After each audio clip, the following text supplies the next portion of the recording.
గాయత్రికి తాళి కట్టిన మాధవ కోపంతో గాయత్రిని పొడిచిన పురుషోత్తంని అరెస్టు చేయించిన చక్రి కేశవ నారాయణ.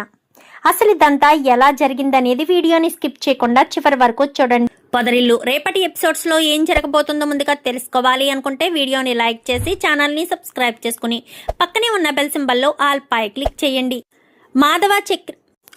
మాధవ గాయత్రి ఒకటవ్వాలని మీరు కూడా కోరుకుంటే కామెంట్లో ఎస్ అని టైప్ చేయండి. మొత్తం మీద చూసుకున్నట్లయితే కరెక్ట్గా మాధవ గాయత్రి మెడలో తాళి కట్టేస్తాడు అన్న సమయానికైతే పురుషోత్తం ఇటు తయారు ఇద్దరు వస్తారు. ఇద్దరు వచ్చేసరికి ఏంటే నీకు అసలు పిచ్చి పట్టిందా? శాపం పెట్టిన ఈ ఇంటికే నువ్వు పెళ్లి చేసుకోవడానికి ఎలా వస్తావే? నీకు బుద్ధి గాని గడ్డి తినిందా ఏంటి? తెల్లవారితే పెళ్లి, అక్కడ పెళ్లి విడిదింట్లో పెళ్లి వాళ్ళు ఉన్నారు, నువ్వు ఇక్కడికి వచ్చి చేసే పనేంటే? పద ఇంటికి అనగానే ఏంటమ్మా నా గురించి నువ్వు ఆలోచించవా? ఎంతసేపు పరువు పరువు అంటావు అని చెప్పి ఇంకా గాయత్రి గట్టిగానే మాట్లాడుతుంది. మరి పరువే ముఖ్యమే, కనపడని పరువు కోసం కనిపించే కూతురు జీవితాంతం బాధపడుతూ ఉంటే నీకు సంతోషంగా ఉంటుందా?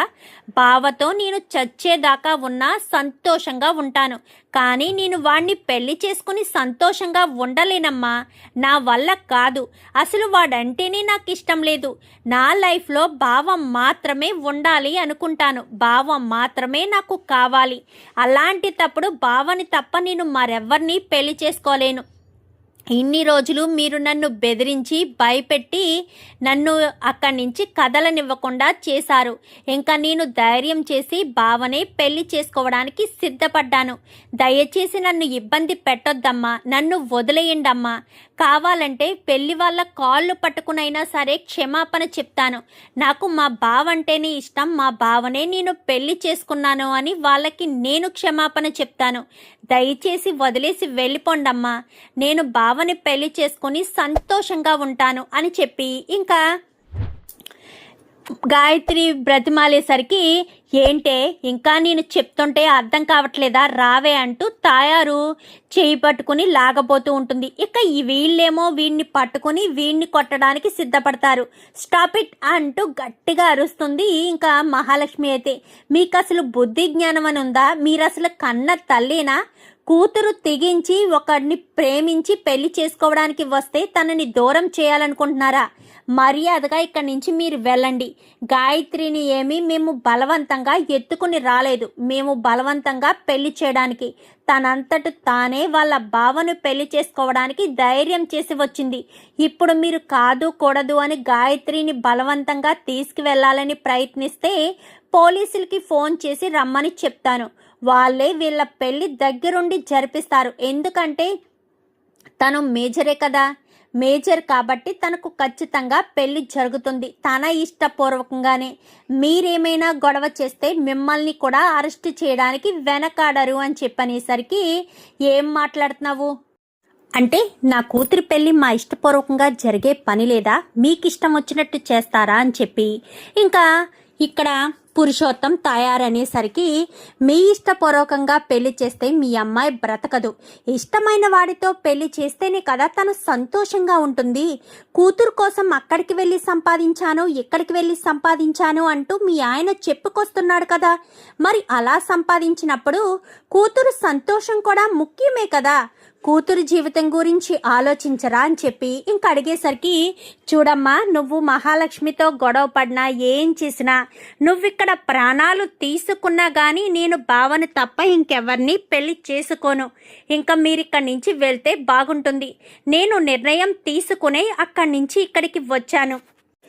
మీరు నా గురించి ఆలోచించొద్దు, మీరిక్కడి నుంచి వెళ్ళిపోండి. నా జీవితం నాది, నా బ్రతుకు నాది, దయచేసి వెళ్ళిపోండి అంటూ ఇంకా గాయత్రి చాలా గట్టిగా మాట్లాడేసరికి ఇంకా పురుషోత్తానికి వేరే ఆప్షన్ ఉండదు. ఎందుకంటే ఒప్పుకోక తప్పే పరిస్థితి ఉండదు. ఇంకా చివరి అవకాశంగా మాధవని రూమ్లోకి రమ్మని చెప్తాడు. మాధవని రూమ్లోకి రమ్మని చెప్పి కాళ్ళు పట్టుకుని చేతులు జోడించి, దానికి నా గురించి అర్థం కావట్లేదు, నేను దాన్ని ఎంతో ప్రేమగా పెంచాను, దానివల్ల ఎన్నో కష్టాలు అనుభవించాను, రూపాయి పోగేసి బంగారం డబ్బు మొత్తం అన్ని దుబాయ్ నుంచి తీసుకొచ్చాను. ప్లీజ్ మాధవ, మీకు మాకు గొడవలున్నమాట నిజమే, దాన్ని పెళ్లితో ముడిపెట్టద్దు.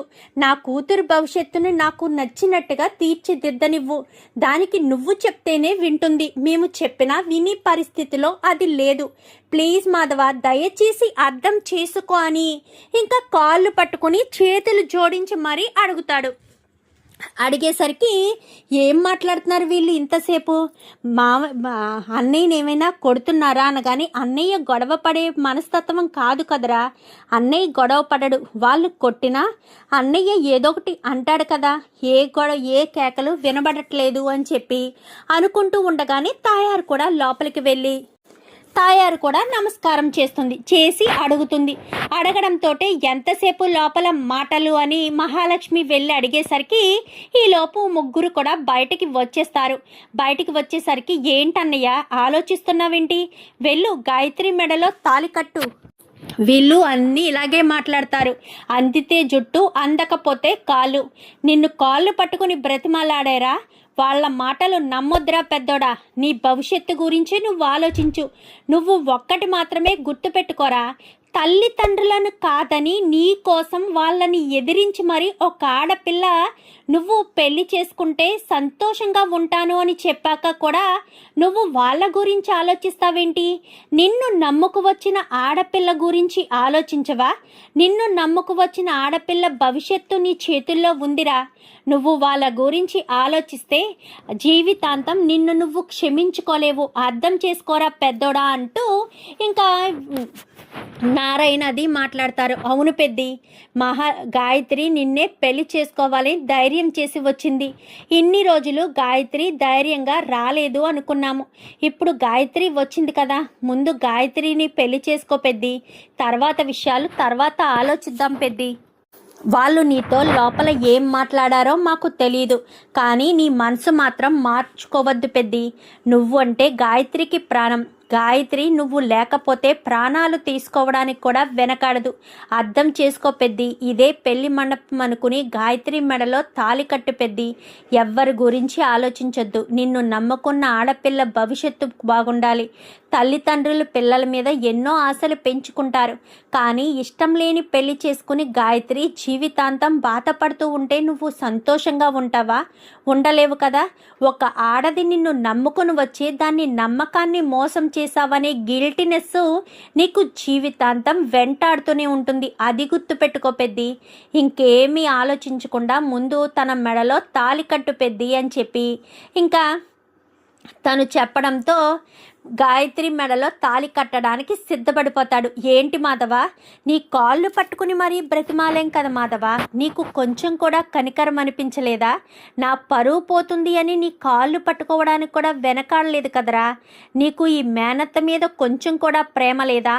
నా కూతుర్నే పెళ్లి చేసుకోవాలని పంతం పట్టుకుని మరీ కూర్చున్నావా ఏంటి అంటూ ఇంకా వీళ్ళు అప్పటి వరకు బ్రతిమాలిన వాళ్ళు అప్పుడు బెదిరించడం మొదలు పెడతారు. నీకు గుర్తుంది కదా లోపల మేమేమన్నామో, ఒకవేళ గనక నువ్వు తన మెడలో తాళి కడితే మా ప్రాణాలు తీసుకుంటాము అని చెప్పి వాళ్ళిద్దరూ అంటారు.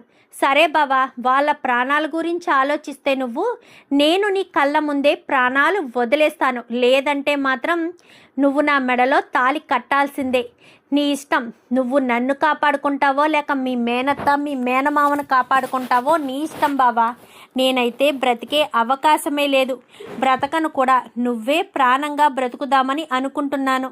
నా ప్రాణాలే నువ్వు అన్నప్పుడు నేను నిన్ను వదులుకోను అంటూ మాట్లాడేసరికి ఇంకా ఏం మాట్లాడాలో అర్థం కాక ఏం చేయాలో అర్థం కాని స్థితిలో ఉండిపోతాడు. కట్టుపెద్ది, గాయత్రి మొహం చూసి కట్టుపెద్ది. గాయత్రితో జీవితాంతం నువ్వు సంతోషంగా ఉంటావు పెద్ది. కట్టుపెద్ది, తను తప్ప ఇంటికి ఎవరు వచ్చినా నీ తమ్ముళ్ళని సరిగ్గా చూసుకోరు, అది కూడా నువ్వు ఆలోచించుకో పెద్ది అనేసరికి తమ్ముళ్ళు పేరు ఎత్తడంతో ఇంకా మాధవ్ అయితే మనసు మార్చుకోకూడదని గాయత్రినే పెళ్లి చేసుకోవాలని నిర్ణయం తీసుకుని గాయత్రి మెడలో తాళి కట్టేస్తాడు. నా మాట లెక్క చేయకుండా దీని మెడలో తాళి కట్టావు కదా, ఇది నీకు ఎలా దక్కుతుందో చూస్తాను. దీని ప్రాణాలు తీసైనా సరే నా పరువును నిలబెట్టుకుంటాను. ఒక్కగానొక్క కూతురు అని గారాబంగా పెంచినందుకు గాను నా గుండెల మీద తన్నుతావా, నిన్ను బ్రతకనివ్వనే అని వెంటనే కత్తి తీసి గాయత్రి కడుపులో పొడిచేస్తాడు. పొడిచేసేసరికి అమ్మ అనుకుంటూ గాయత్రి కిందకు వచ్చేసింది. గాయత్రి గాయత్రి అనగానే వీళ్ళంతా కలిసి ఇంకా పురుషోత్తాన్ని అయితే చిత్త కొట్టేస్తారు. కొట్టేసేసరికి చక్రి కార్తీ అని చెప్పాను కానీ వెంటనే ఇంకా గాయత్రిని కారులో హాస్పిటల్కి తీసుకొచ్చేసరికి అది అర్ధరాత్రి పూట కదా. హాస్పిటల్కి తీసుకురావడంతో ఎమర్జెన్సీ డాక్టర్లు ఎవరు ఉండకపోయేసరికి డాక్టర్ అర్జెంటుగా చాలా బ్లీడింగ్ పోతుంది, త్వరగా అంటూ ఇంకా మహాలక్ష్మి తెగ హడావిడి చేసేసరికి ఈలోపు డాక్టర్ కాస్త వస్తారు. వచ్చి ఏం జరిగింది అనగానే, ముందు ట్రీట్మెంట్ చేయండి డాక్టర్, ఏం జరిగింది అనేది తర్వాత అడిగితే సమాధానం చెప్తాం కదా, ఇప్పుడు ట్రీట్మెంట్ చేయకుండా వివరాలు అడుగుతారేంటి అంటూ కేకలు వేయడంతో ఇంకా ట్రీట్మెంట్కు తీసుకువెళ్తారు. కత్తి చాలా లోతుకు పొడుచుకుంటుంది. ఇంకా వెంటనే ఆగే పని లేదని వెంటనే ఇంకా మహాలక్ష్మి పోలీసులకి ఫోన్ చేయి చక్రి అనగానే, చెయ్యి, వాడిని వదిలిపెట్టకూడదు, పోలీసులకి ఫోన్ చేయనేసరికి వెంటనే పోలీసులకి ఫోన్ చేస్తాడు చక్రి. ఇలా జరిగిందని మొత్తం విషయం చెప్తాడు. ఇప్పుడు ఆ పేషెంట్ ఎక్కడుంది అనగానే హాస్పిటల్లో ఉన్నారనేసరికి గబగబా పోలీసులు హాస్పిటల్కి వస్తారు. హాస్పిటల్కి వచ్చేసరికి ఈలోపు డాక్టరు కడుపులోని చాలా ఇంచెస్ చాలా బలంగా కత్తి దిగిందని, కుట్లు వేశామని, స్పృహలోకి రావడానికి టైం పడుతుందని చెప్పడంతో ఇంకా డాక్టర్ చెప్పిన మాటల్ని వాంగ్మూలంగా తీసుకుని పురుషోత్తాన్ని కాస్త అరెస్ట్ చేసి తీసుకువెళ్ళడానికి పోలీసులు ఇంటికి వస్తారు. ఇంటికి వచ్చేసరికి అప్పటికే పెళ్లి కూతురు కనిపించట్లేదు అని కంగారు పడుతున్న వాళ్ళకి పెళ్లి కూతురు ఇంకెక్కడుంటుంది, తనని కడుపులో పొడిచి హాస్పిటల్లో పడుకోబెట్టాడు కదా ఈ పురుషోత్తం బుద్ధి మారదు. ఈ మొగుడు పిల్లలిద్దరినీ తీసుకెళ్లి జైల్లో పెడితే అప్పుడు వీళ్ళ బుద్ధి సరవుతుంది అని ఇంకా ఇన్స్పెక్టర్ కాస్త పురుషోత్తాన్ని అరెస్ట్ చేసి తీసుకువెళ్ళిపోతారు. ఇంకా హాస్పిటల్లో ఉన్న గాయత్రికి ఏమవుతుందో అని మాధవ తెగ టెన్షన్ పడిపోతాడు. అనవసరంగా గాయత్రి మెడలో తాళి కట్టాను, గాయత్రిని నా చేతులారా నేనే ఇలా చేసుకున్నాను, గాయత్రికి ఇప్పుడు ఏం జరుగుతుందో, అమ్మ మహాలక్ష్మి నాకు చాలా భయంగా ఉంది, గాయత్రికి ఏమీ కాదు కదా, గాయత్రికి నాకు దూరం కాదు కదా అని చెప్పి కంగారు పడుతూ ఉండగా, పెద్ది గాయత్రికి ఏమీ కాదు, ఆల్రెడీ కుట్లు వేశాము అన్నారు కదా, ప్రాణానికి ఎలాంటి ప్రమాదం లేదు అని చెప్పారు కదా పెద్ది, ఇంకా నువ్వు దాని గురించి ఆలోచించుకు, గాయత్రికి ఏమీ కాదు, గాయత్రి క్షేమంగా ఇంటికి తిరిగి వస్తుంది, బావా అంటూ నీతో జీవితాంతం కలిసే ఉంటుంది. నువ్వు ఇప్పుడు గాయత్రి మెడలో తాళి కట్టకపోతే ఇప్పుడు గాయత్రికి చిన్న ప్రమాదమే జరిగింది. అదే గనక నువ్వు తాళి కట్టకుండా వాళ్ళు చెప్పినట్టు వాళ్ళ మాటలకి లొంగిపోయి గాయత్రిని గనక నువ్వు వదిలేసుకుని ఉంటే మాత్రం ఖచ్చితంగా గాయత్రి ప్రాణాలు వదులుకునేది, గాయత్రి నీతో కలిసి ఉండేది కాదు, నీ వెంటనే తన ప్రాణాలను తను సైతం వదులుకుని అక్కడి నుంచి వెళ్ళిపోయి ఉండేది గాయత్రి. అది అర్థం చేసుకో పెద్ది, నువ్వు చేసింది తప్పు కాదు, నిన్ను నమ్మి వచ్చిన ఆడపిల్లకు జీవితాన్ని ఇచ్చావు, ఒక ఆడపిల్లను కాపాడుకోలేని జీవితం ఎందుకు, మనల్ని నమ్ముకున్న వాళ్ళు ఎప్పుడూ సంతోషంగా ఉండాలి అంటే నువ్వు గాయత్రికి లైఫ్ ఇవ్వడంలో ఎలాంటి తప్పు లేదు పెద్ది, నువ్వు దాని గురించి ఆలోచించుకు, గాయత్రికి అంతా బాగానే ఉంది, గాయత్రి ఎప్పటికీ నీతో సంతోషంగా ఉంటుంది పెద్ది అని చెప్పి మహాలక్ష్మి కాస్త గాయత్రి గురించి ధైర్యం చెప్తుంది మాధవకైతే. మాధవ్ బాధపడుతూ ఉంటే తమ్ముళ్ళందరూ కూడా ఓదార్చేసరికి ఇంకా 1 గంట 2 గంటలకి స్పృహలోకి వస్తుంది. గాయత్రి అని చెప్పాను కానీ బావా అని చెప్పనేసరికి, నువ్వు నాకు తాళి కట్టావు బావా, ఇంకా నీ భార్యని, నన్ను నీ నుంచి ఎవరూ దూరం చేయలేరు, నువ్వు నేను ఎప్పటికీ సంతోషంగా ఉంటాము, నువ్వు నా జీవితంలో లేకపోతే నాకు నరకప్రాయంగానే ఉండేది, నేను ప్రాణాలతో ఉంటానో లేక ప్రాణాలే వదిలేసుకుంటానో తెలిసే పరిస్థితి కూడా ఉండేది కాదేమో నాకు అంటూ మాట్లాడేసరికి అమ్మ గాయత్రి అని చెప్పి ఇంకా నారాయణ అంటాడు, మామయ్య అని చెప్పనగానే, నిన్ను ధైర్యం చేసి వచ్చినందుకు నీకు ప్రమాదం తప్పింది, ప్రమాదం గండమే మావయ్య, గండం తప్పిపోయింది అని అనుకోవాలి. ఇంకా నన్ను బావను ఎవరూ వేరు చేయలేరు. మీ నాన్నను పోలీసులు పట్టుకెళ్లారే, ఇంకా ఎలాంటి ఇబ్బంది లేదు అని చెప్పి ఇంకా చక్రి కేశవ చెప్పేసేసరికి మా నాన్న మీద పోలీస్ కంప్లైంట్ ఇచ్చారా అనగానే అవును. నీ కడుపులో పొడిస్తే ఎంత ఈజీగా వదిలేస్తామనుకుంటున్నావా? పోలీస్ కంప్లైంట్ ఇచ్చాము. ఎందుకురా, ఇంకా వదిలేవలసింది కదా, అసలే పరువు పోయిందని బాధపడుతున్నారు. ఇప్పుడు ఇంక ఇలా జరిగితే ఇంకా కక్ష పెంచుకుంటారు కదా. సర్లే, ఏదొకటి చేస్తాము, నీకు బాగానే ఉంది కదా, నువ్వు ఇచ్చే వాంగ్మూలం బట్టే ఉంటుందిలే అనేసరికి ఈలోపు పోలీసులు వస్తారు. గాయత్రి అని చెప్పాను కానీ చెప్పండి సార్ అనేసరికి ఇష్టం లేని పెళ్ళి మా బావను చేసుకుంటున్నానన్న కోపంతోనే మా నాన్న అలా చేశారు. దయచేసి మా నాన్నకు వార్నింగ్ ఇచ్చి ఇంకా మా జోలికి రావద్దని చెప్పి మా నాన్నని వదిలిపెట్టండి సార్ అని చెప్పి చేతులు జోడించి మరీ బ్రతిమాలుతుంది. బ్రతిమాలేసరికి సరేనమ్మా, ఇంక నువ్వు దాని గురించి ఆలోచించుకో, ఈ పెళ్లిని ఇష్టపూర్వకంగానే కదా జరిగింది అనగానే మనస్ఫూర్తిగా జరిగింది. నా అంతటా నేనే మా బావని పెళ్లి చేసుకున్నాను అని చెప్పి మాట్లాడేసరికి సరేనమ్మా, సంతోషంగా ఉండండి, ఇంకా నేను వెళ్ళి ఆ పురుషోత్తం గొడవ చూస్తానని అక్కడి నుంచి కాస్త ఇన్స్పెక్టర్ వెళ్ళిపోతాడు. వెళ్ళిపోయేసరికి డిశ్చార్జ్ ఎప్పుడు చేస్తారు అనగానే ఈ వేళంతా అబ్జర్వేషన్లో ఉంచి రేపు చేస్తామనగానే అయితే గాయత్రి దగ్గర నేను ఉంటాను పెద్ది, మీరు ఇంటికి వెళ్ళండి అనేసరికి ఇంకా అందరూ ఇంటికి వెళ్ళిపోతారు. మాధవ ఇంటికి వచ్చి గబగబా వంట చేసి గాయత్రికి మహాలక్ష్మికి భోజనం తీసుకుని వెళ్తాడు. వెళ్ళేసరికి మహాలక్ష్మికి గాయత్రికి మహాలక్ష్మి తినిపిస్తూ ఉంటుంది. ఇంకా వీళ్ళిద్దరిని అలా చూసి అక్క చెల్లెళ్ళ చాలా కలిసిపోయారు. చక్రిని కూడా మహాలక్ష్మి ప్రేమిస్తే సంతోషంగా ఉంటాడు. చక్రిని మహాలక్ష్మి ఇష్టపడి పెళ్లి చేసుకోలేదు కానీ మహాలక్ష్మిని మాత్రం చక్రి ఇష్టపడే కదా పెళ్లి చేసుకున్నాడు. వాళ్ళిద్దరి జీవితం బాగుంటే ఇంకా కన్నా కేశవాళ్ళ జీవితాలు కూడా సెట్ చెయ్యొచ్చు అని ఆలోచిస్తూ ఇంకా మాధవ్ అయితే ఉంటాడు. ఈలోపు మాధవ తండ్రి తాయారు కాస్త మాధవ్ దగ్గరికి వస్తుంది. కాళ్ళు పట్టుకుని బ్రతిమలాడాం కదరా, మా మాట వినిపించుకోకుండా నా కూతురి భవిష్యత్తుని నాశనం చేసేసావు కదరా, నా కూతురి జీవితాన్ని చిదిమేశావు కదరా అంటూ మాట్లాడడంతో నీ కూతురి జీవితాన్ని నేను నాశనం చేయడం ఏంటత్తా, నువ్వే నీ కూతురి జీవితాన్ని నాశనం చేసుకోవడానికి ట్రై చేశావు, లేదంటే నేనెందుకు చేస్తానా పని, నేను ఎప్పటికీ చెయ్యను. నాకు గాయత్రి అంటే ప్రాణం. గాయత్రిని నేను నా జీవితంలోకి సంతోషంగా ఆహ్వానించాను. గాయత్రికి ఏ లోటు లేకుండా నేను చూసుకుంటాను. డబ్బులు బంగారాలు మాకేం అవసరం లేదు. గాయత్రి నాతో ఉంటేనే సంతోషంగా ఉంటుంది అని చెప్పిన తర్వాత కూడా నువ్వు గాయత్రిని నా నుంచి దూరం చేయాలని ఏ విధంగా అనుకుంటున్నావు, ఎందుకు అనుకుంటున్నావో నాకు అర్థం కావట్లేదు అని చెప్పి ఇంకా మాధవ్ కాస్త అంటాడు, వదిలిపెట్టను రా, మిమ్మల్ని వదిలిపెట్టను, దాంతో ఎలా సంతోషంగా ఉంటారో అది చూస్తానని అక్కడి నుంచి వెళ్ళిపోతుంది. తయారైతే వెళ్ళిపోయేసరికి ఇంకా డాక్టరు ఆ రోజంతా అబ్జర్వేషన్లోంచి మరుసటి రోజు ఇంటికి పంపిస్తారు. ఇంటికి పంపించడంతో మహాలక్ష్మి వాళ్ళిద్దరికీ హారతి ఇచ్చి ఇంకా మీరిద్దరూ పడుకోండి, వేళకి వంటది ఏమీ వద్దు, బయట తెచ్చుకోవడమో ఏదో ఒకటి చేద్దాము, నువ్వు వంట గురించి ఆలోచించొద్దు పెద్ది, ఇంకా నువ్వు దాని గురించి ఆలోచిస్తే ఇంకా చాలా టైం పడుతుంది, వద్దు, అవసరం లేదు, ఆలోచించవలసిన అవసరం.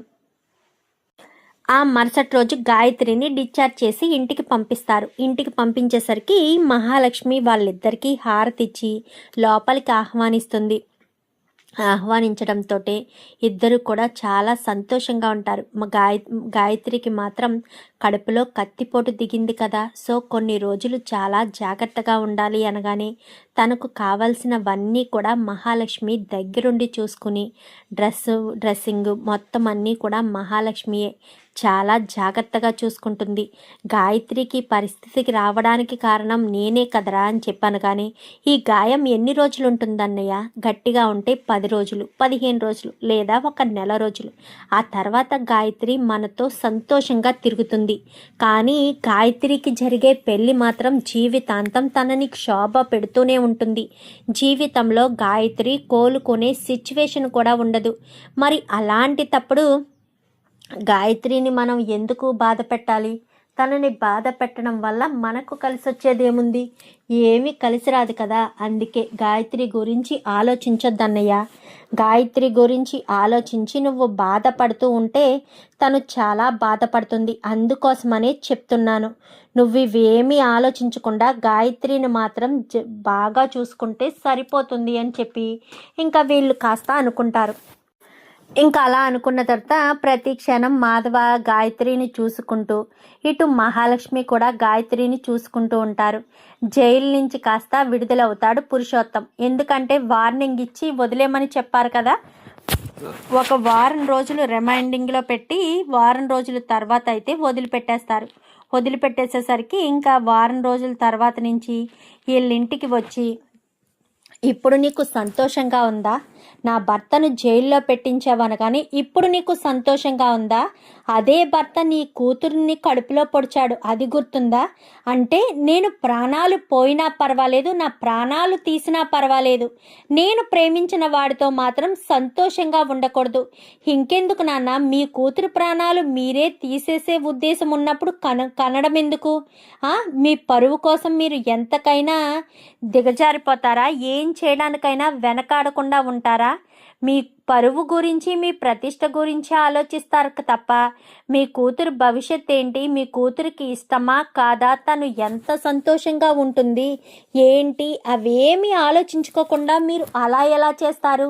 ఏ రకంగా చేయగలుగుతారు? అది ఆలోచించుకోరా అంటూ మాట్లాడేసరికి, నువ్వు నన్ను మోసం చేసావే, ఆ మాధవ్ గారిని కాళ్ళు పట్టుకుని మరీ బ్రతిమలాడేమో, మా వయసును కూడా ఆలోచించకుండా వాడి కాళ్ళు పట్టుకుని మా ప్రాణాలు తీసుకుంటామని కూడా వాడిని బ్రతిమలాడితే వాడు చివరికి మమ్మల్ని మోసం చేసి నీ మెడలో తాళి కట్టాడు.